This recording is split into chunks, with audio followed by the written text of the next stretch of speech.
من دلق گرو کردم عریان خراباتم.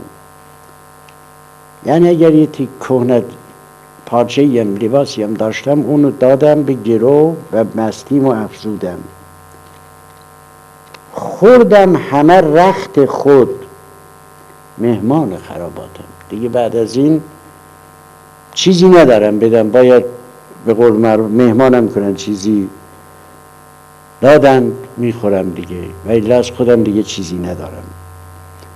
میگه چو چشم مست تو پیمود باده، دیگر من به هیچ روی نشد هوشیار بنشینم.